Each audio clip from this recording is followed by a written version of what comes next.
Hey everybody, welcome back to the quest for the bestest, or should I say the coda to the quest for the bestest, because we're done with the series, but we are not done reviewing Best Picture winners, because we've got one more now and one more coming up that we determined deserve to be included on this list. We did all 95. On the list. On the list. We did all 95 Best Picture winners. Last week, we talked about Wings, of course, the first Best Picture winner, and it did pretty well. It got 43 on the list, and with a score of 8.1, in good company with a number of other films at that same score. We enjoyed the film for a late silent movie quite a lot, and rounded out the gigantic list of the quest for the bestest. It was an emotional end to the episode, but we're back today to talk about F.W. Murnau's Sunrise, which also kind of won Best Picture at the 1928 Best Picture, or the Academy Awards ceremony. This film from Best Picture Awards is really what we call them. Yeah, the Best Picture Awards. According to this podcast. Yeah. It's the only award that matters. Today, we will be discussing Sunrise, a song of two humans, after Abram here delivers us a featured comment from not last week's episode, but another one. This is where we would say, after a word from our sponsors, if we had it. And we're looking for some. Movie? They'll sponsor anyone. Can I get a free membership? So, Wink, wink. I couldn't really find any recent comments on Quest episodes, so what I did is I went back to the BLB Archives channel, to the comments tab, because a lot of Quest the Best is housed in the old channel, and those videos still get consistent views. Yeah. So I wanted to see what people were saying, and people have things to say. Today, I want to shout out Lauren Porter 1620, who numbers person comments on our review of Kramer versus Kramer. Ooh. Oh yeah. We reviewed that movie. Lauren says Kramer versus Kramer, donuts, milk, and orange juice for breakfast. And then the great thing about that. And then Lauren replies to themselves and says, Kramer versus Kramer, donuts, milk, and orange juice for breakfast. Oh, okay. And both of these comments have one thumbs up. Oh. I'm going to go ahead and give them a creator heart on both. That's good. And then I'm also going to read an actual comment. Okay. This comes from Trip and Fall 2379 on our No Country for Old Men review. And they don't have anything to say about donuts, milk, and orange juice for breakfast. They have to say... Only the best comments do. This is just a little bit down. Yeah. Trip and Fall says, I love the review, particularly the insight into the changes occurring in parts of Texas and how that refers back to the title of the film. I love the use of the desert here. The isolation it provides, quite often with the absence of sound, makes it every bit as menacing as the deep space settings we see in movies like Aliens. This is the pinnacle of the Coen brothers' output, in my opinion. Okay. So, I read an insightful comment and a comment about No Country for Old Men. Yes. Yeah. Now, the thing about donuts, milk, and orange juice for breakfast is that you're having two liquids. Yeah. Do you dunk the donuts in both of them? I would think so. Or you combine the milk and the orange juice. Oh, perfect. And the donuts is just a big slush. It's really well, here's the thing about the orange juice and the milk. It sounds weird, but is that not just like a creamsicle drink? Yeah. That's a good point. A little sugar in there. Sure. Lauren, Sunrise. Lauren, please report back. Yes. Thank you. If you find the No Country for Old Men one was good too. Yeah. So, as Tucker said so eloquently, Sunrise. Who wants to give a plot synopsis of this here silent movie? Sure, I'll do it. Tanner's our guy. Okay. Now, we have a couple characters in our midst, okay? We have man, we have wife, tag yourself. We have man, we have wife, we have woman from city, okay, our three primary players. Our man is, he's philandering a little bit. He is married to wife, if you can believe it, and they live out in the countryside. They have a child. They have like a live-in maid that works for them. But a mother. He is sleeping around with the woman from the city, okay? And she plants this idea in his head. She's like, "Hey, why don't you kill your wife by accidentally having her drown, and then we can move to the city and have a grand old big city lifetime. Look at this! Look at this vision in the sky. Don't you see all the sousaphones and big drums? It's a grand old time in the city. The city. And the man is like, that sounds cool to me. So he goes out on the boat with his wife, intending to kill her, but he can't bring himself to do it. He loves her too much, and most of the film, probably the latter half of the film, is them in the city together, the man and the wife, and really reconciling and finding their romance again. That was dead to the point of the man was willing to kill his wife.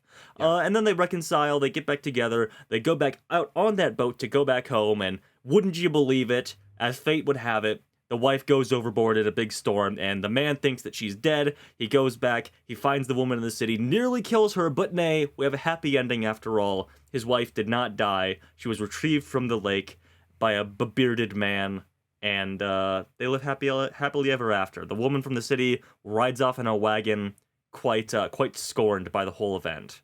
Mm-hmm. Yeah. Mm-hmm. Pretty simple, all things Yeah. considered. For a Yes. 94-minute picture. Pretty simple.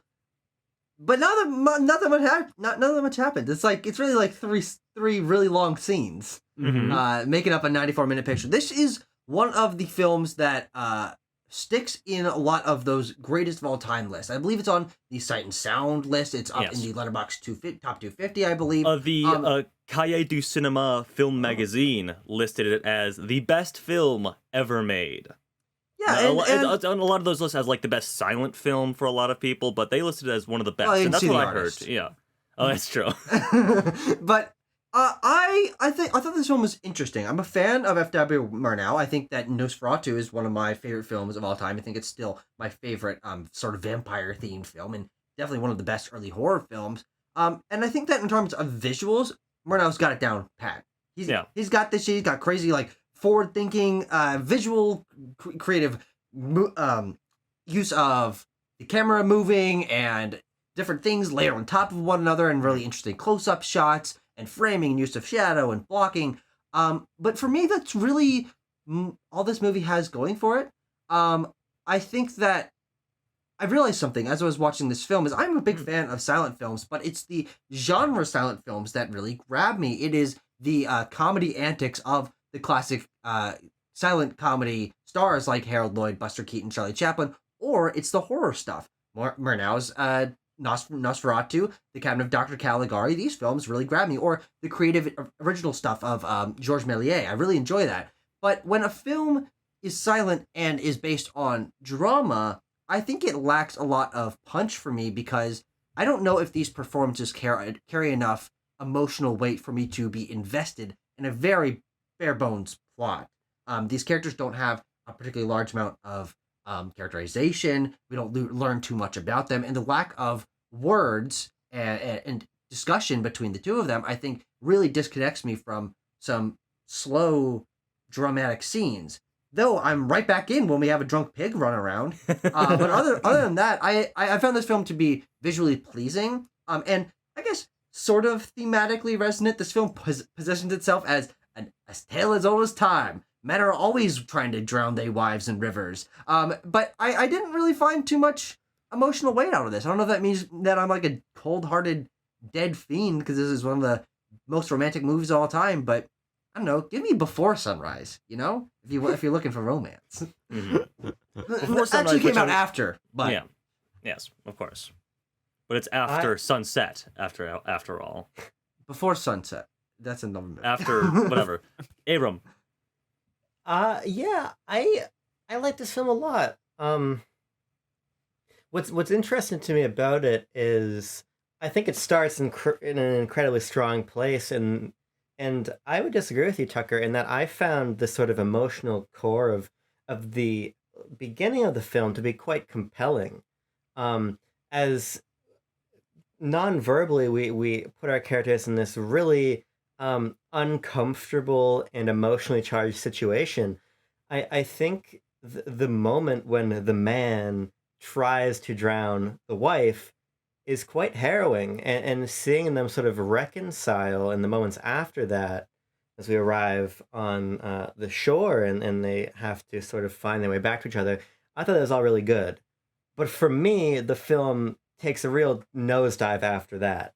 Now, it might just because I'm looking for perhaps the exact opposite of you, Tucker, but when we spend the next significant chunk of the film with these sort of just airy vignettes, I feel like we've sort of lost sight of the really complicated emotional tenor of the beginning of the film. Definitely, yeah. And so I end up leaving Sunrise very compelled by the beginning, largely disengaged by the bulk of the runtime. And then while it comes around in the end for me somewhat, I'm kind of unsure how to feel about how the end of the film actually transpires. So I guess I'm left feeling like Sunset's a very good film, but I just don't think that it delivers on what it establishes in that first probably half an hour.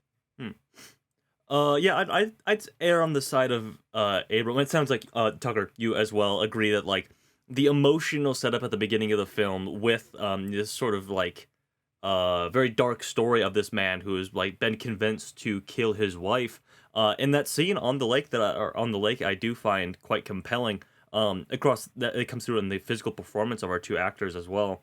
And then I think the rest of the film in the city is fun. Like, I like the drunk pig, of course. I like when they break the head off the statue and they have to replace it with a little toy ball or whatever. But it does feel like disconnected from what we've set up in the beginning. There are moments where the romantic reconciliation comes across. I think one of the very first instances of rear projection in cinematic history, when they are walking through traffic and then there's the imagined like countryside trees and stuff that they're walking through. I think that ties to the core romantic story that we're telling of love lost and found again. I think that all connects, but a lot of the time in that second act, you are just kind of like, all right, this is some antics. This is some antics we're doing right now. Okay, Yeah. okay, I see what we're doing. And then the end of the film, the third act, I think is, yeah, I would side with Abram there as well, that it's like we're back a little bit. We're so back in a lot of ways. But actually, no, I think I do quite like the end of the film without many reservations. I'm gonna stop that thought in its tracks there. Sure. But yeah, I'm interested to see how deep in conversation we can go about Sunrise, but we have to go to Timo's initial thoughts first. Yeah, I like this movie a lot. I think that this fits in a very similar category of film like Man with a Movie Camera from the same year. That Way better movie. I actually think they're pretty equal in that the way that they convey visual information at breakneck speed in creative ways. I think that those two films are in conversation with each other very much about these pushing the envelope of visual cinematic language, which is what this film really boils down to for me. Yeah. If this movie was made by another director, it would be 2 hours 10 minutes long. I think there would that the way that Murnau is able to just slice out all the fat that was in Wings that we complained about is missing here, and all the fat that is included, like the dog barking and like I think going on the train and these long sequences where we're just looking at our characters on public transportation. This is all here because he wants it to be here and he wants us to pay attention to it. And that the way in which it is shot, I think, there's cool stuff to talk about in sound in this film because it does actually have like sync sound and sync soundtrack, even though it's a silent movie. Still, it's a non-dialogue movie. The ways that the camera works in this film, so fascinating, and it just keeps me watching it the whole time. I kind of agree that the middle part is antics, but again, it's fun, and I think that the visuals are so strong consistently that I really enjoy it. And I also think that our performances are very good in this expressionist acting style. Like when the man is like walking around on the beach and he's like lumbering, like, and you're like, man, this guy, nobody walks like that if they're having a great day. And so I think I got a lot out of just, viewing how these characters are, seeing how the film portrays them, and found myself very entertained. I don't know if it's like a thought-provoking film, but it does make me be like, ooh, I should up my visual game. I should make my shots better, Well, on that note, a lot of times we start talking about character right here off the bat after initial thoughts, but I want to talk about the directorial style of Murnau in this film and how it's employed. because it was, as I said a little bit earlier, it was inventive and groundbreaking for the time, 1927. In how it used it was one of the first films to employ rear projection. There was also a distinct lack of intertitles, and that was a Yeah. conscious decision from Murnau, because he, in looking through some trivia here, he apparently did not like the overuse of intertitles in his films, in silent films. So as the film goes on, the intertitles become less and less frequent, and I think that over the lack of reliance on them is a testament to his directorial skill and to, of course, the prowess from our actors, which is directly tied back to his directorial skill, because actors Julia Gaynor, is that her right? Yeah, Janet Gaynor, excuse me. Janet Gaynor and George O'Brien made a pact that they would do basically whatever F.W. Murnau suggested. This was the first film that Murnau had done in America after coming over from Germany. He was very used to that, very artistic, very expressionistic, German expressionism style And of directing. in the German production systems, the directors could do whatever the hell they wanted, and basically nobody said no to them ever.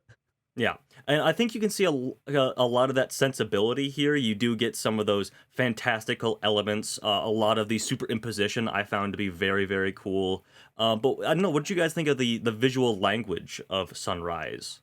Eisensteinian. That's what I think of it. It is montage theory all the time, all the way, using the connection of visual images to push our story forward, to let us know what our characters are thinking. We have a superimposition of there's like a moment where the man is he's like laying in the bed and he's thinking about murdering his wife, and behind him just the texture of the water starts filtering, and like he's thinking about drowning her. And later when the city girl is trying to convince him to come to the city, and she's talking about what's so great about it and the nightlife, and we see his mind and his vision of the big band and the sousaphones and the bass drums, and that is connecting ideas in a way that I feel like a lot of filmmakers are scared to do. Like because it's kind of obvious. It's kind of like, you see this.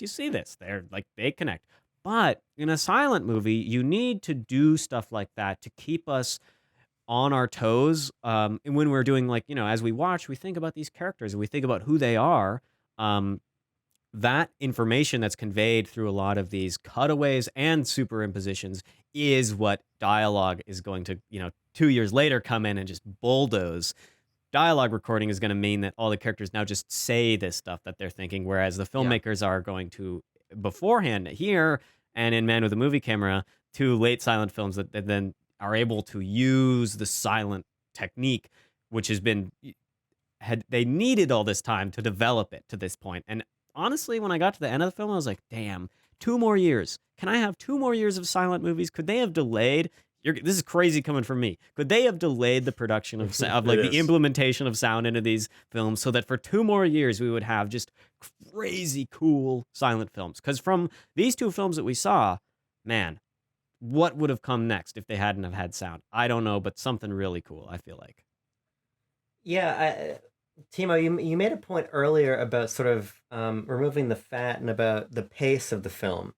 And for as many issues as I have with what I think we'll call that second act, the antics portion of the movie, I think it does a great job, as you're saying, visually externalizing our characters' emotional charges.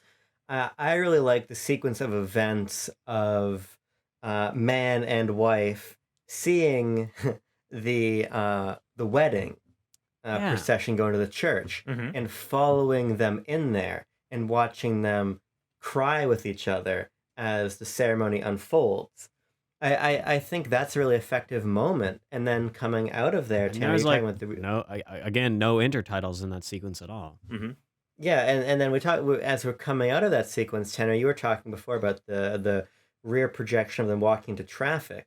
It's a heavy-handed, but I think quite beautiful moment of these people's heads being so intertwined with each other that all they see is one another, and the traffic be damned, they have to swerve. And it might be visually primitive today, as they don't really ever recede further back into the lens, but ultimately it doesn't matter because it's a device for illustrating that headspace.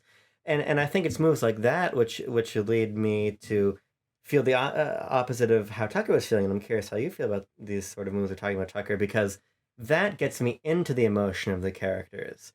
So it's moments like that. It's moments like seeing the heavy glare on the man's face as he's standing over his wife in the boat.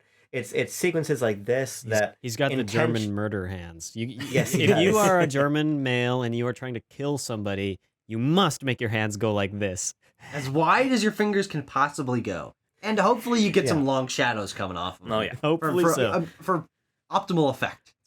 Yeah, the intentional moments to show faces and the clear sort of surreal or sometimes just convenient visual ideas, I think, are really, really effective.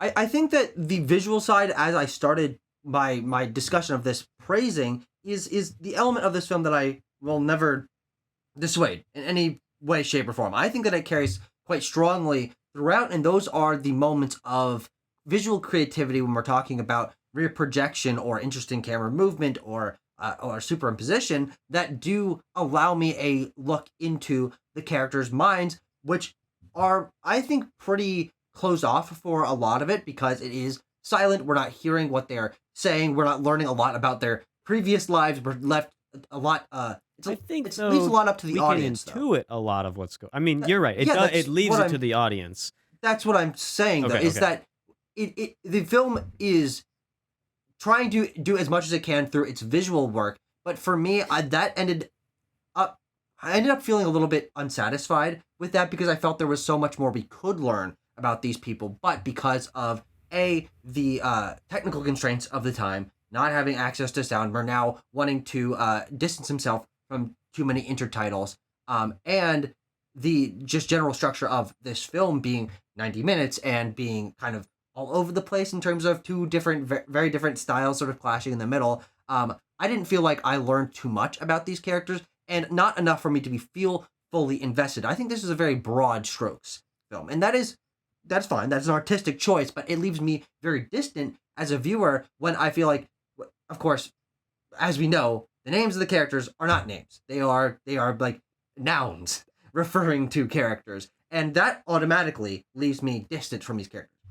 I don't really feel that there's a reason why I should care about them if I don't know anything about them on a very specific level. They are a man who wants revenge, who has lost touch with his wife for some reason. I was not able to intuit what that would be at all, but I feel like immediately if that was talked about, I would be much more invested in this conflict. And a wife who loves her husband through and through, even past her trying to be murdered by him. And those two they just feel like archetypes in a way that really makes me not engaged by their struggle because there's no specifics past that. And that really, it really makes me feel cold on this movie. I'm like, this could have been anything. It could have been anyone with another layer of character detail of combining these visuals with something more specific about these people. I would be very enraptured by this conflict. But otherwise, it is a conflict on people, but not interesting people. Just the idea of people. And I really didn't enjoy that. Here's what I want to toss in. This might, because Abram, you and me are both making little scowly faces at that point. I think that this film engages in a very German literary tradition, which is Brechtian epic theater, in which the alienation effect is used in this movie, in which we are not trying. We're intentionally not trying to make you be able to identify with the movie. The settings, very varied, don't match up. They walk from the countryside to the city and back to the countryside, and they find a subway in the forest. And like the village looks like it's from Austria, but then they're in London. It's like, that is not a mistake. It is intentional. There's a title card at the beginning that declares it so. And I think that the way that these characters come from positions where I know these characters' background before, like they're man and wife and they're not in love anymore. That's all I need to know to be able to fill in a lot of info about them and be like, okay, so they did fall out of love for some reason, but then the kid shows up. I'm like, oh, the kid. This complicates stuff because now the relationship it's bigger than just the two of them, and the mother, of course, is the one who's thinking about the child, and the man is he could not give less of a shit about that kid. And so, okay, now we dive into the plot of the film and we get to see reactions of the characters which are informing us about their past perceptions. And it seems to me like the film is taking this positive, optimistic look that like love prevails and that like love that was there can be found again. And that it kind of takes to me at least, it's like, okay, if you got married, you were really in love at one point, and now you're not, but then you can reach that again. Even though I do think the like coming back after being murdered, I find that we have an appropriate amount of time where she's like, get the fuck away from me. Like, you tried to murder me. I'm upset with you. And after a while, it seems like it's somewhat naturalistic, although that is a plot point that a modern audience, I feel like, is just going to eviscerate because you're like, get the, red flag alert. The girlies be telling. That's a pretty be strong telling, red flag. Big red flag, almost getting murdered, I would say. Yeah. Big one. But I usually spend my time with murderers, so I think I'd be okay with that. Yeah. I think, Tucker, you're just fundamentally misreading the film because we do know that they fell out over their freakishly large and still baby. What? that kid is. I find the kid very weird. The kid is very big. And, Yeah. Is and he the a first time- baby? Is he a toddler? We don't really know. And the first time we see the kid, I was like, is this a doll? Because this thing's being picked up and moving around, but it is not. It is still. I'm like, this is not a real child. But then it moves its head. Yeah. So the reason they're not in love anymore is because they've got some sort of like creature. The wife gave birth to a creature. And they Yeah. don't know what to do next. It's off. That's that, what you that missed in the baby film. is off somehow. Something's not Yeah. right with that baby. But for my purposes of thinking about this film, it does not come down to the creature child. It does come down to these characters being purposefully archetypal. Sure. No, and I totally recognize that as a purposeful artistic choice. But as a viewer, it makes me yearn for more. It feels like so much is missing from this, and it like I'm like I need more. You gave me like the start. This is like the first draft of the script. Add a little more texture. Add a little more information. If I may continue, that it feels like it's a song of two humans. You could even call it like a fable, a fairy tale, in that sense, and that we don't get deep characterization, background for these people. And it's not that I'm like, oh, I'm in love with that decision. I think that all stories should be told like this. I love character studies. All right, I love delving into the background of our characters. But I'm not going to say that it immediately turns me off from this story. It's just a different way of doing it, and it does interest me because it is like fairy tale-esque in that way. Why did he pick Probably to do similar it reason like I don't like this? fairy tales. What? It could be, yeah. Oh, It seems like this is I know. the reading of this film. Like we come at it from a different perspective. To me, the film is not about the character. I mean, it's kind of about the characters, but it's about what they do and what they mean and love. Not about who they are, how the specific person reacts. It is intended to be much more archetypical, and I kind of feel like you miss something from the film if you ignore that aspect is there. And then the analysis and the reading of the film is like it's important to take that as the artistic direction and run with it, Sort of a macro level reading. rather than being like, well, I would have wished they would have talked more about the characters. It's also a silent film. I feel like you just don't have room in these type of movies to get into characterization at all. The medium determines the message in this case when they can't do characterization as much, because how does a person speak? A way a person speaks tells you a lot about how they are Yes as a and no, person. though. Yes and no, though, because I've seen a good amount of silent films, and use of intertitles and more contextual clues in the environment that are not as distanced from that are not trying to be as archetypical. It is possible to get more detailed character work in silent films, and I don't think besmirching the medium of silent film. I think this film does it intentionally so, but in my eyes poorly, because I know it can be done better. And I think that while yes, you're right that it is a film intended to be read on this sort of macro scale, the general themes about love and humanity and reconnection and I don't know, not murdering your wife.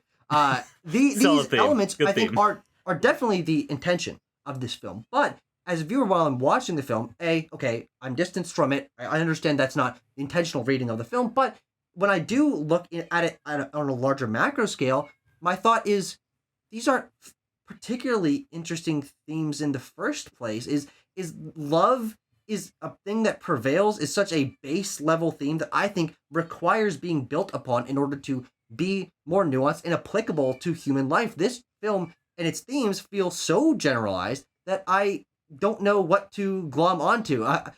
Love can. I'm gonna get the cat. It's really loud. It's really, really loud. All right, we're back. The cat has been neutralized, sent to the kennel. Tucker, I believe you have a point to finish.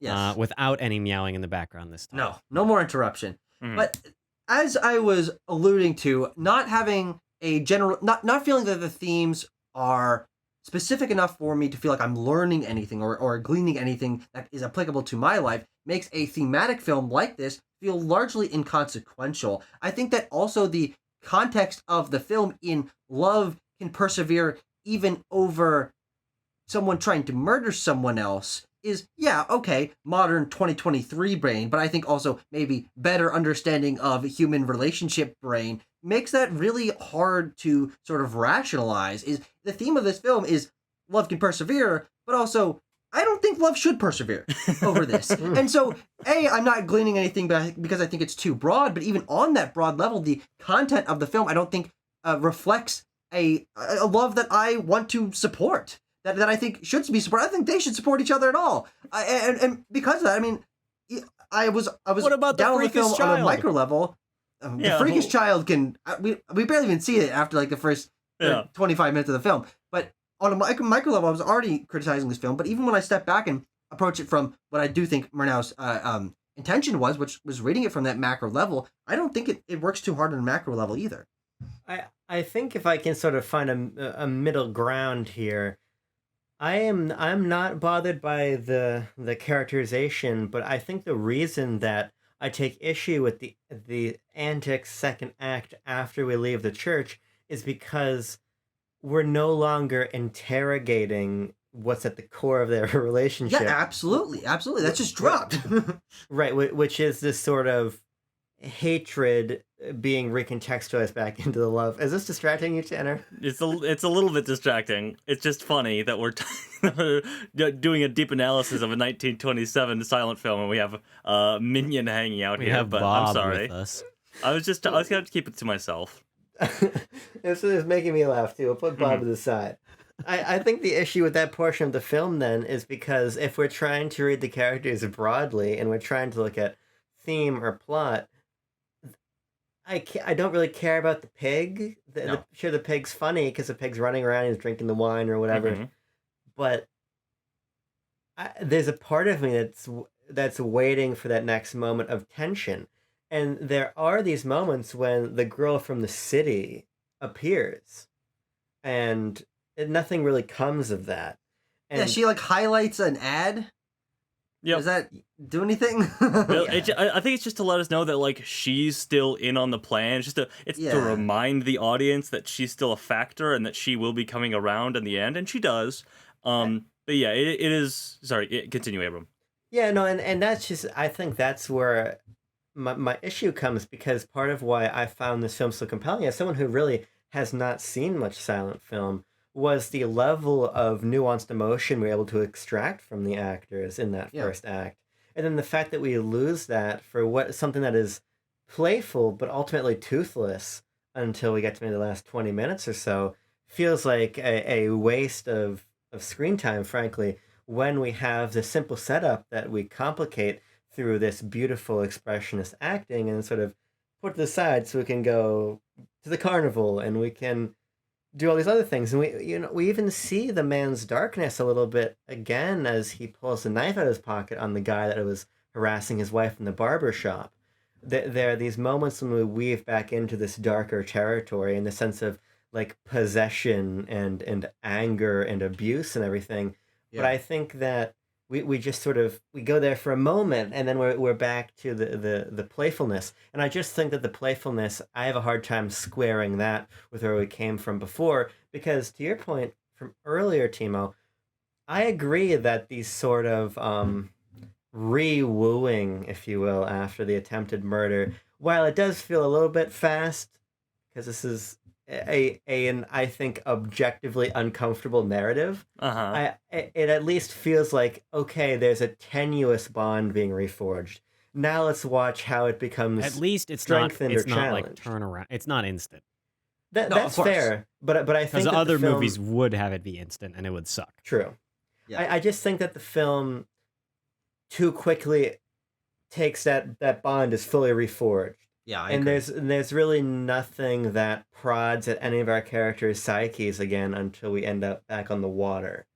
And so that's why I end up thinking that the film is quite good as it begins and ends, but I can't reconcile that sort of airiness of the middle with how the narrative is bookended. I've come up with some and how I thoughts feel like the about narrative middle, is but- intended. That's all I said. Oh, okay.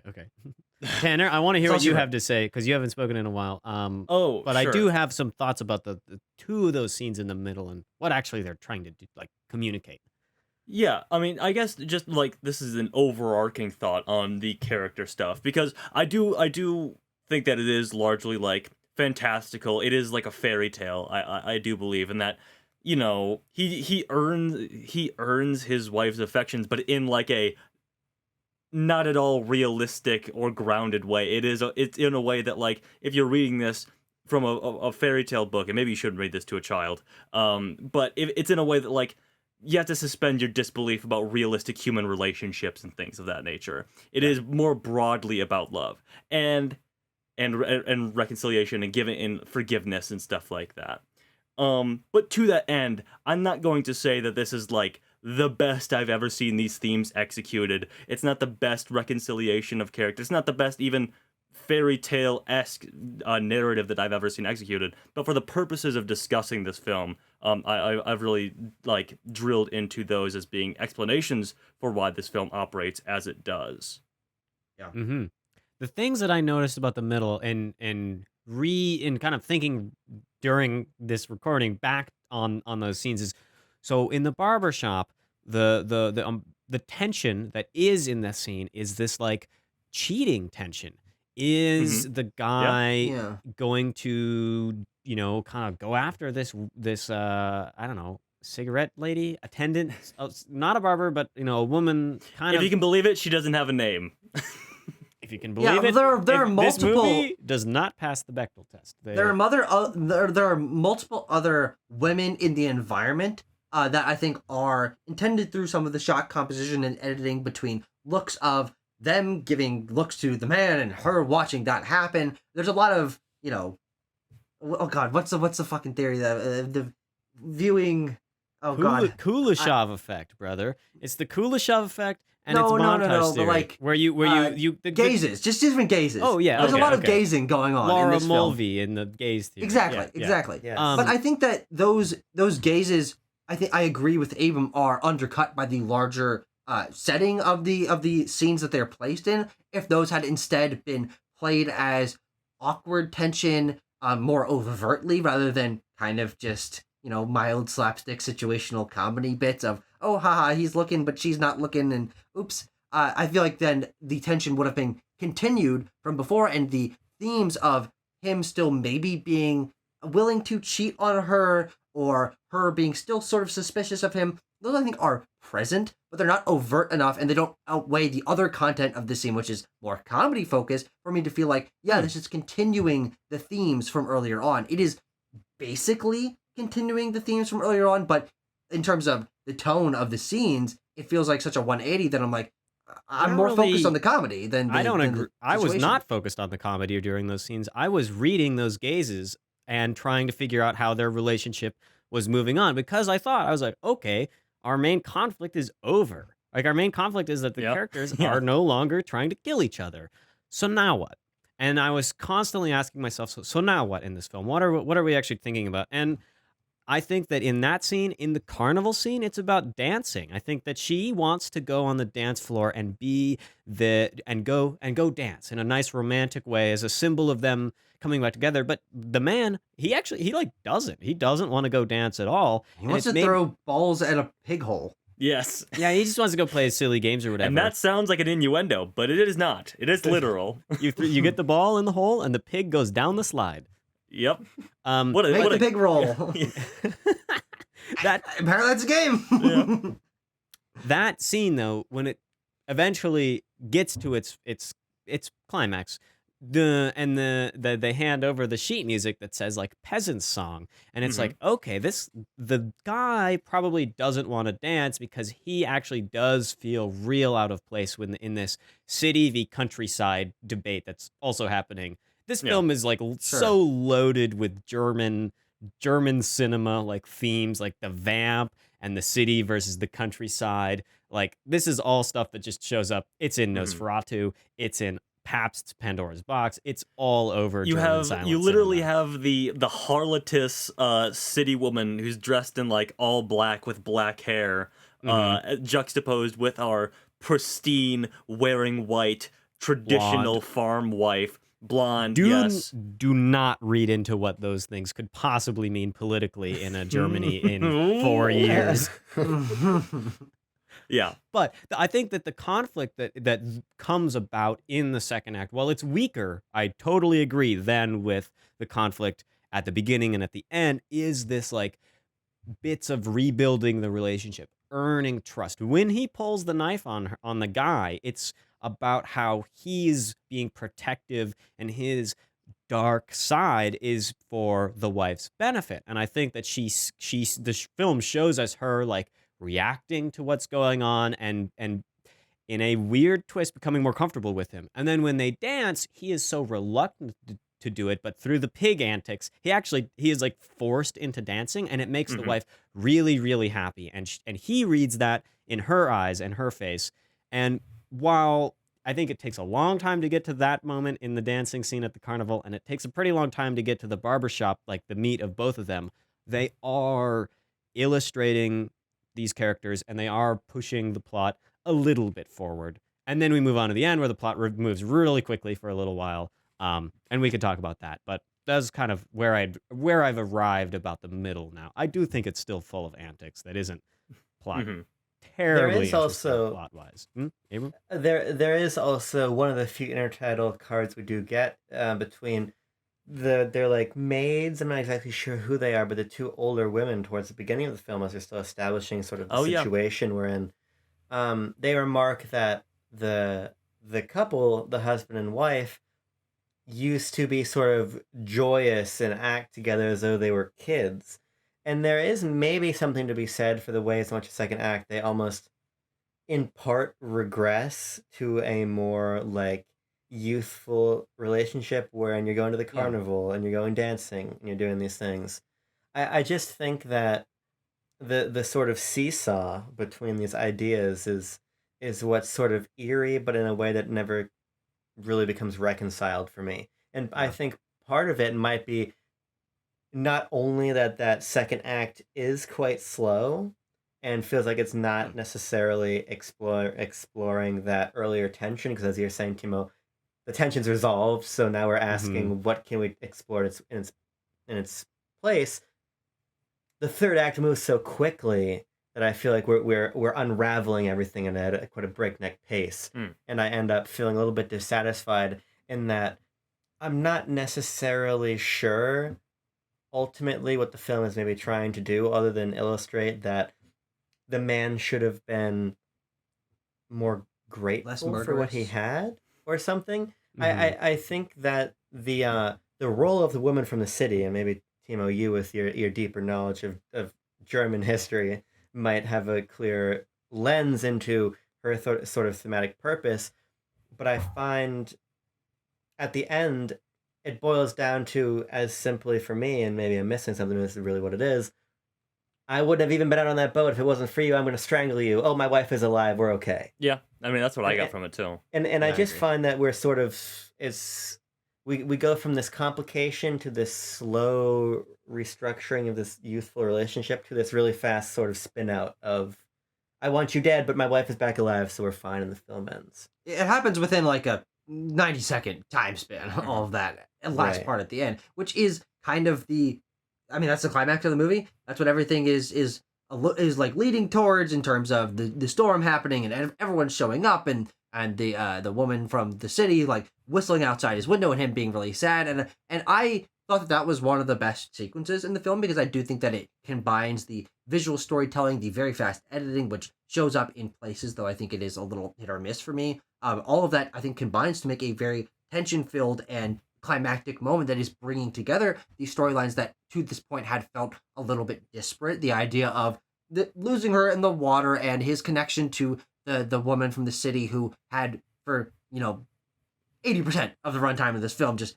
been completely a non-factor. A background factor, but in terms of screen time and frankly sometimes even, half background in the moment where she's like superimposed, like oh, wrapping true. her arms that around was him, really which is cool. Oh, That was that's so one of the cool. best, One of the best shots in the film.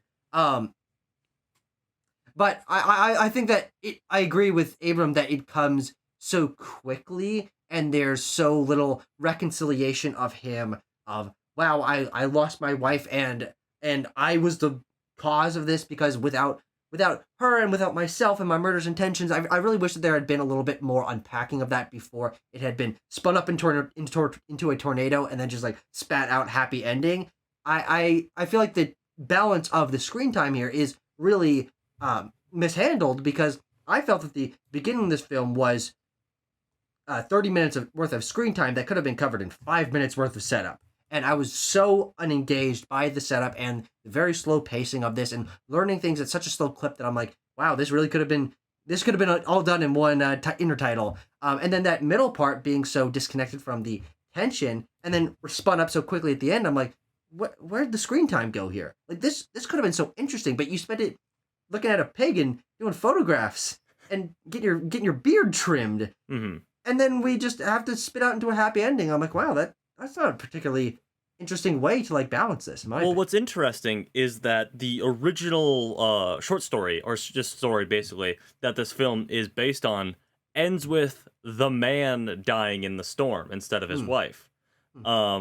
And F.W. Murnau wanted to, make it a happy ending for American audiences, because we're about happy endings over here, which is sort of the opposite of what like the German cinema was about at the time, where they were like German or and Soviet twisted, cinema yeah. would have just been like, yeah, he's totally fucking dead. That guy, I mean, in some ways he deserves it, but We would have gotten like a weeping wife at the end of this if we were in that sort of vein. But we are like a German hand at the helm of this American film, and so it is a mixture of these two interesting styles.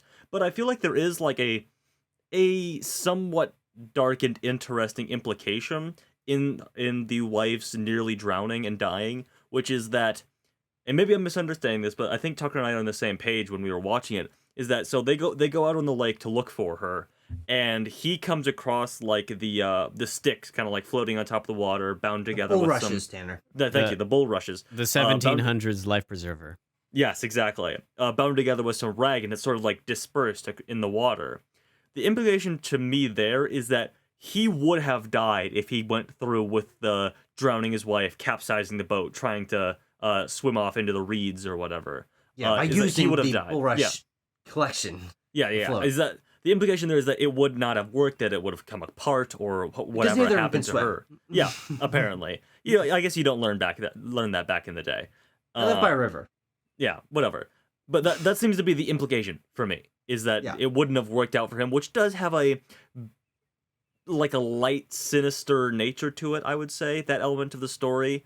And it's completely visual, as a lot of things are in the silent film, of course. But yeah.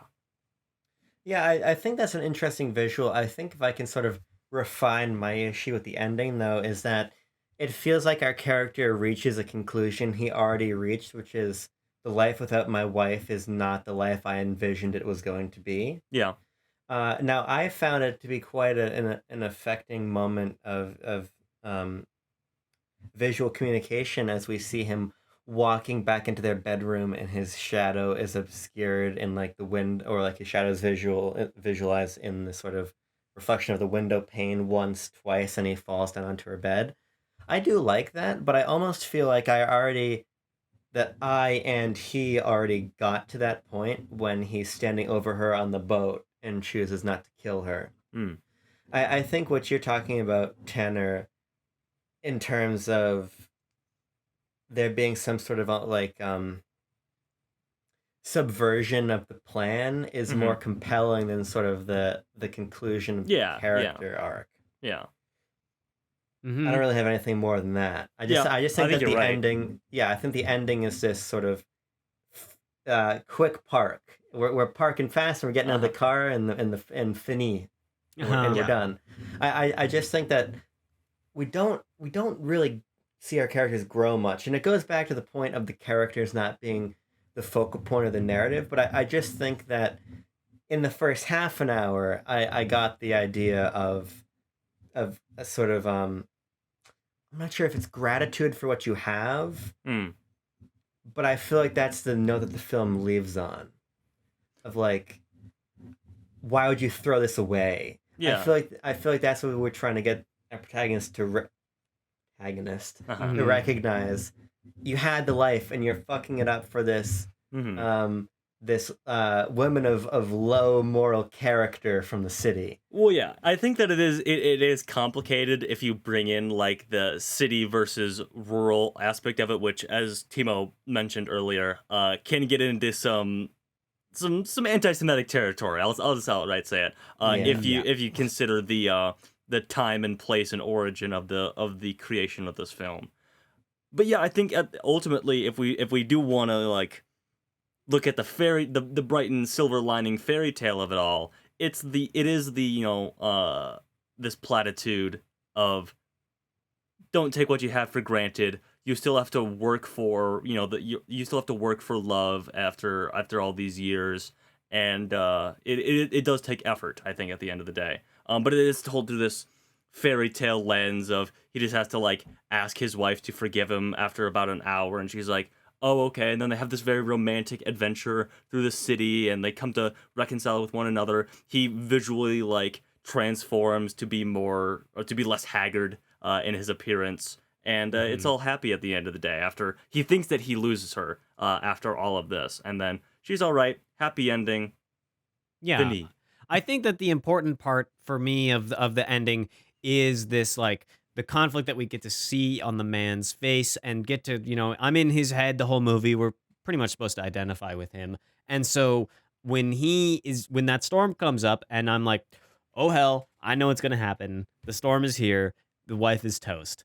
Like seeing with that expectation in mind, seeing how the film chooses to play things out and decides that like, I can see on his face how he too knows what's about to happen. He can like gather that like the boat's going under and that the boat is going to go under, and then he's got to save his wife and sacrifice himself because he loves her and he must. And that is I feel like the inversion of our beginning where he's like, I must kill the wife and save myself. We've completely flipped that on its head now that we're at the end. He's saving her but it's further complicated when she goes missing, and it seems like his desperate attempt did not work. And to me, that is a very emotional moment. I found myself quite emotional towards the end of the movie, being enraptured by the feeling that this guy seeing him go through the transformation of like, I want to kill my wife, or like, I don't love my wife. I want to kill my wife. Maybe I shouldn't kill my wife. Oh, I love my wife. Now my wife is dead, and I don't want her to be dead, very explicitly. That character progression creates an emotional note that rang really true for me at the end, even if I don't think it's a thematic note necessarily. I feel like just like, wanting to be with your lover is not necessarily like a theme, but the way that the character towards the end of the movie was just like, I was a little overwhelmed by how much like I was feeling like, oh my God, like this is bad. Like I feel for you. I don't want this wife to die, and I don't want this guy to be sad. He is his arc to become a wife guy. That's really what the movie is about. That's important. It's important. It's an important arc to have. I will note though, Timo, because I think I feel like we've gone so far into the plot and characters that I've totally lost sight of what the movie's even like trying to do. The movie is trying to be visually beautiful. The movie is trying to be like a work of art, of like visual poetry, like beyond like character and plot and all that. I think that's a good point. Yeah, like because I do want to highlight, because Here's a weird comparison. Okay. I was watching a film last night called The Man with a Shotgun. Yes. Was it just a Suzuki film who directed Tokyo Drifter. It's literally about a man with a shotgun. It's a Japanese Western where he goes into the Alps and he's trying to find the man that killed his wife. There's really not a whole lot of clarity necessarily in the plot as it unfolds. And you could probably look at that film the same way you'd look at something like this and say, what are we actually literally trying to do? Mm-hmm. But I think that Suzuki's directorial style lies more in style, and I think that in style and sort of feel is where Sunset lands too. But instead of me watching Sunrise, but instead of me watching a 60s Japanese Western with cool action and fast cuts and everything, I'm watching a silent film wherein the style is instead this sort of evocation of visual emotion. And even though I end up watching the end of the film and kind of finding it, I see what you're saying, Timo, about the arc of the character. I'm not sure I necessarily see that myself, but what I definitely do see and what I definitely do feel and where I think there's a lot of common ground between us is on this sort of larger, just like feel level. When he walks back in the door of his house with a guy on either side kind of like propping him up, thinking, oh my God, my wife is dead. And then is it the grandmother of his child, I think? Or the maid, the maid or whatever, holding the baby of his child. Yeah, runs and like to his arms, and he's just sort of dead, and he's got this dead look on his face. It's sort of transcendent of plot or character arc. It's a moment of emotion, visual emotion, and an image that I think conveys a whole lot.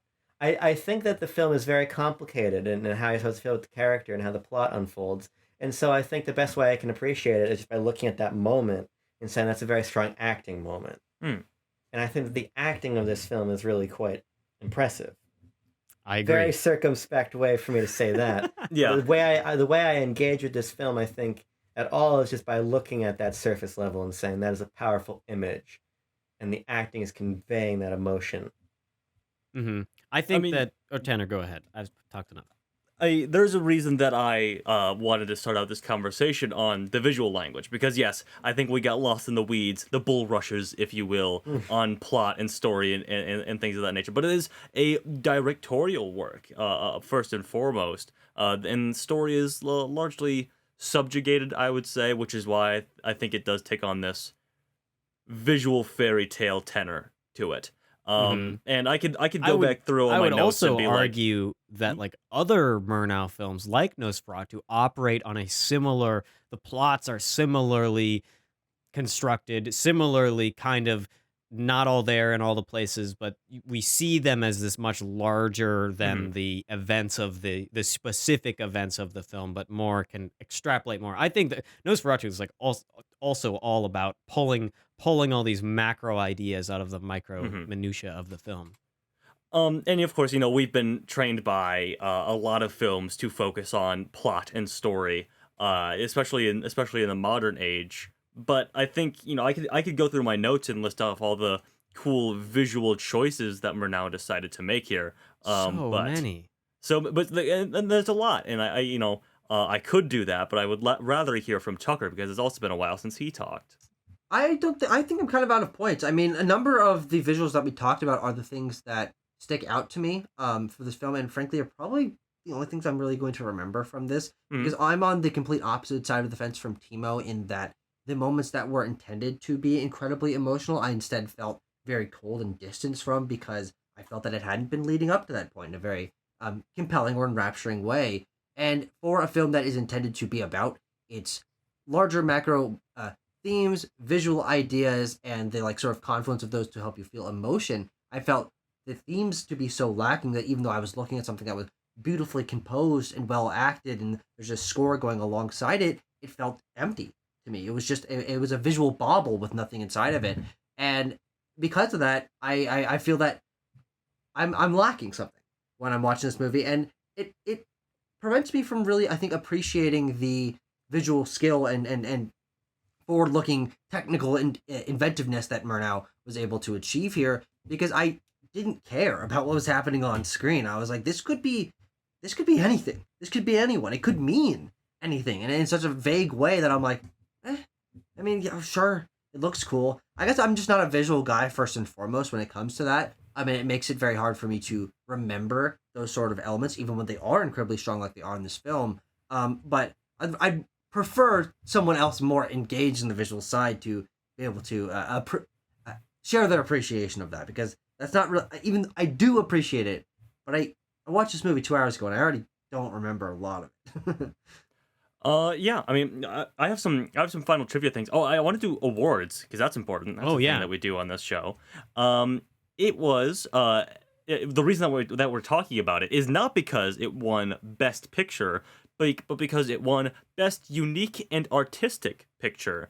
The first and only film to ever do so. Juxtaposed against Wings for Best Production that year, which which the Academy now views as, you know, more in line with what Best Picture means, is that Best Production award given to Wings. But it also won Best Lead Actress for Janet Gaynor, which is a bit of a weird circumstance because back in the day, acting awards were given out for like the culmination of that year's work. So Janet Gaynor won for Sunrise, Seventh Heaven, and Street Angel. Yeah, this only lasted like 2 years, I think, maybe 3. They quickly pivoted from that. Yeah. It also won Best Cinematography and was nominated for Best Art Direction, which is also very good. I like the art direction here. I mean, we got some crazy sets, and they are largely sets. Like the village, the house, the city streets, and stuff like that are sets, and it's really impressive. The carnival is insane. That's a crazy thing.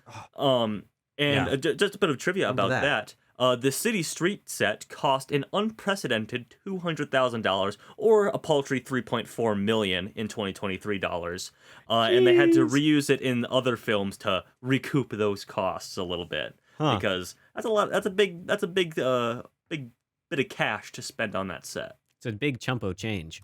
Big chump of change. We brought up the sound of this film, and obviously it's a silent film, no dialogue, but there is a soundtrack to it. And it is a sync soundtrack. Yeah. It is to be played in time with the picture of the film. It was the first feature film ever to use the Fox Movietone system, so it was the first professionally produced feature film with an actual soundtrack. I didn't mean to click that. and you could tell because there's some really cool sync sound effects in the film. We have my favorite one is it's not actually a sync sound effect, it's a score note. It's when the man is calling out for his wife and we just have this like super clarion French horn. Yeah. And you're like, my God, that's his voice. He's yelling for her. And there's no response. But we get other cool moments of crowd noises, train stations, lots of, and I'm like, yeah, I know where we're going with this. You got one more year of making. You got 0 more years of making cool silent pictures. The jazz singer was this year. 1927, baby. I got one last bit of technical trivia, and then I want to throw it to anyone who has closing thoughts. But the superimpositions, the ones that are like the split kind of thing, where we're seeing like the train in the city, or like the boat and the swimmers and stuff like that, that was done in camera. What they would do is they would cover one part of the lens and expose half of the film, then cover the other half of that lens and expose the other half of the film, and then that would result in the sort of split screen superimposition that we see. Wow, that was the kind of stuff that was immediately screaming to be Man with a Movie Camera right at the beginning. Those shots are very similar. Absolutely. Man with a Movie Camera does some really similar stuff to less plot effect because Man with a Movie Camera has like 0 plot. Yeah. That's a vibes movie. That is a vibes movie. It's the city, bro. It's the city. Man, I would Any love to final do thoughts? a Quest episode on that movie, but apparently I don't think we get a chance to do that. Yeah, final thoughts? You wanna? I mean, I'll just go quick and say, like, there's a lot of films, especially as I've taken on this sort of personal journey of watching at least 5 films from every year going back to 1920. There's a lot of them that I'm like, story's not really engaging me, but I can see the visual prowess of this. A controversial take on that front may be The Third Man by Carol Reed. I think is it sort of disengages me from a story standpoint, but I really recognize the really cool stuff that he does with the camera there. And Sunrise fits in that same ilk for me. Is that I'm like, yeah, like it's like a fairy tale kind of story, and I've said that a billion times in this review, but I think that F.W. Murnau's directorial hand is really distinct and interesting in this film, which is probably how I'll remember it.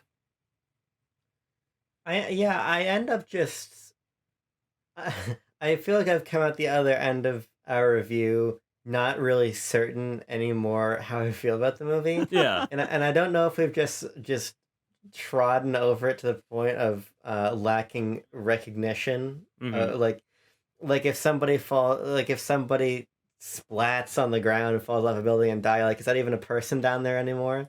I can't. I kind of Jesus, feel. that's a crazy metaphor for you. That's What are you crazy. talking about? I feel like I'm just having a hard time even like seeing the film for what it really is at this point because we've analyzed it to such a degree. Yeah. Whereas This is why you should never do analysis. True. I agree. you should only enjoy and consume. Yes. Is the Move on to the Do next not thing. think. I just think that ultimately we've split the atoms so far that I sort of have lost what I felt leaving the film of the emotion. There's a degree of precision in the ways in which acting and visual language converge to evoke a nuanced and complicated emotion. I just think that there's large portions of the runtime where we don't reach that same height. When we're really firing and I'm really unsure about how to feel on an emotional level, when there's this love and anger sort of co-mingling, I think the film is really strong. When we remove some of those shades and we're just having a laugh, it loses me a little bit. Yeah. But I think that when I engage with it on that larger level of ultimately 90 minutes of emotion being evoked, I think it's effective. Because ultimately this is a vibes-based movie, much like the man with the shotgun. Or man with the movie camera. Or the man with the movie camera. Or What's the a man If with- we're being real, what's Old the man with a gun. difference? Old man with the gun. Very different movie. Ultimately, I think this is a very good film. The woman in the window. I think this is a very good film that is sort of highlighting a maybe larger cultural tension between what we look for in our film now and how this film was constructed and the sort of creative tradition that Timo, I think, was letting us in on that is 100% informative of why this film operates the way that it does, which I had no real understanding of. And that split was present all the way back in 1927, 1928. Because they didn't, they have a special award for this film, artistic and unique, as opposed to best production. So I think that cultural split, as you just mentioned there, Abram, is present all the way, a century ago, and is all the more interesting now. Yeah. And that split is what really colors my opinions on this film. I think it is an incredibly well-made film, and I think that it sounds stupid to say, but if you're not me watching this movie, you can really find a lot to enjoy. But when I'm reviewing a film like this, I do think that my experience with it, I need to color through the critiques that I'm loving at it. It lacks elements of that I think make films great, the films that I love, and it makes this film an unrewarding experience for me. I swear on my life, I try my best to analyze these films from an outside perspective occasionally, but when it comes to this film, I'm like, even the thing that I think it's trying to do, I don't think it does very well, and because of that, I've had it to be a visual feast, but a visual feast of, like, I don't know, not junk food, but, like, I guess really healthy food. Like, I'm like, God, ugh. Really bitter food? Yeah, let's go with bitter. Because if I said junk food, it'd be like, okay, I'm sort of like leaning towards like the Fast and Furious kind of like this is just like a bunch of crap. But I liked Fast X more than this movie. Well, there you go. Thank you. Very insightful. Thank you. I'm just spitting facts, Yeah.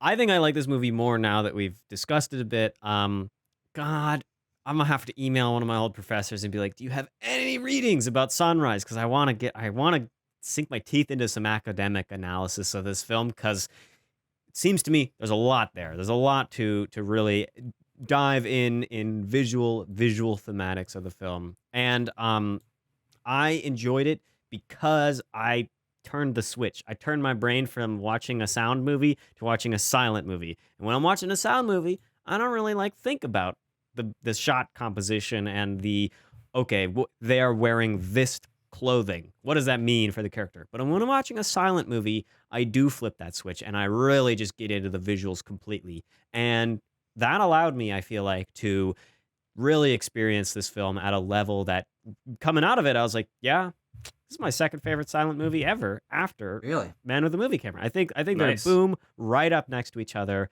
And they do a lot of really interesting stuff and really enjoyable things. Tucker, if you want silent movies that are German and have characters, you should check out Pandora's Box, G.W. Pabst. That is a movie I'm interested to hear your thoughts on because it's a toughie. Oh my god, That's one of the ones that I am. I believe I'm planning on watching on my 5 from every year journey.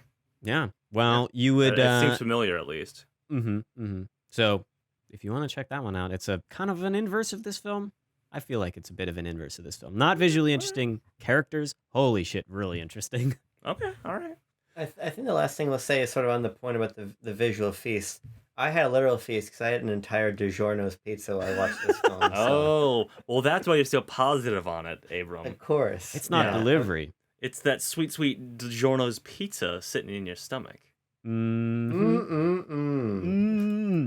Well, Tucker was just talking about if we can have any sponsors for this show. DiGiorno's.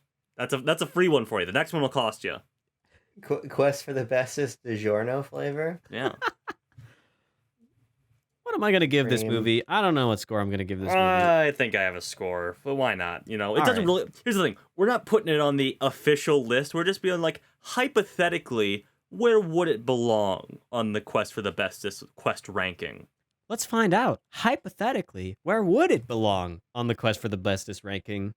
Let's find out in 3, 2, 1. People, Wow. people. Ooh, there we go. Okay. That's a spread. That's quite a spread. We have an average score of 7.1. That is going to be what Abram gave the film. But starting at the bottom, Tucker gave it a 5.6, followed by Tanner's 6.5, then Abram's 7.1, and I gave it a flat 9. Well, there you go. So Where that ended up, Timo.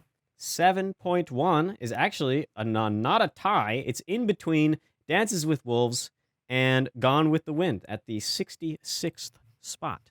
Interesting. Allegedly, hypothetically, in And Minecraft. Hypothetically, of course, it's not actually going on the list.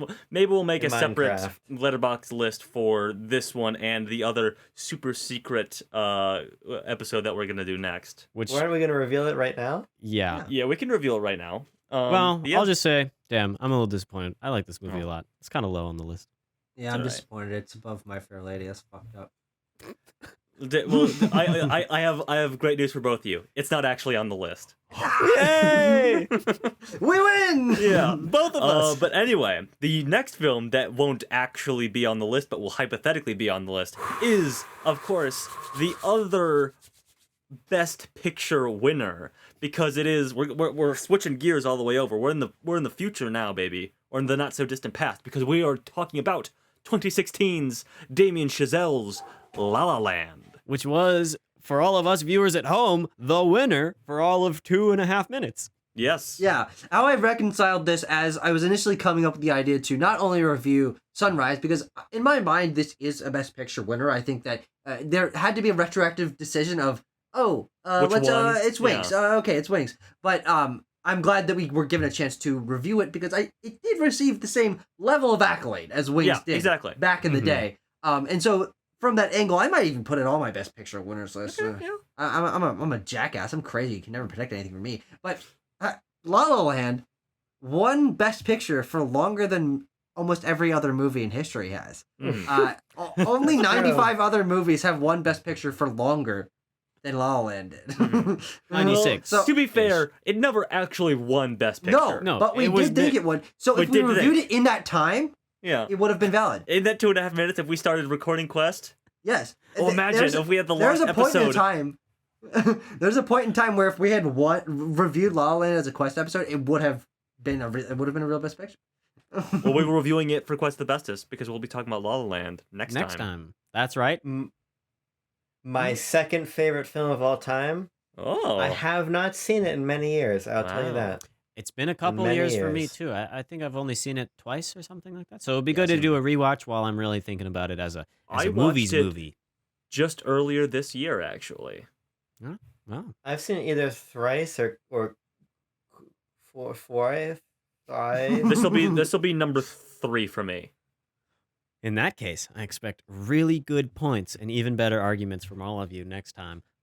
We will be back for what is going to be, I think, the last movie of the Quest for the Bestest with La La Land. We've got it. We got more videos about this whole damn thing cooking because we just can't let it go. But No, we're done with the list. We're on to the coda now. We're just doing a little more we're wrap beating ups. that dead horse, baby. And oh boy, is it turning blue. I don't know why a horse would turn blue if you beat it enough while it was dead. Whatever. We're talking about La La Land next time. Thanks for joining me for Sunrise, one of the You're earliest welcome. Best Picture winners ever. And No problem, Timo. Yeah. Thank you. We'll be back next time for La La Land. Stay cool, keep warm, peace.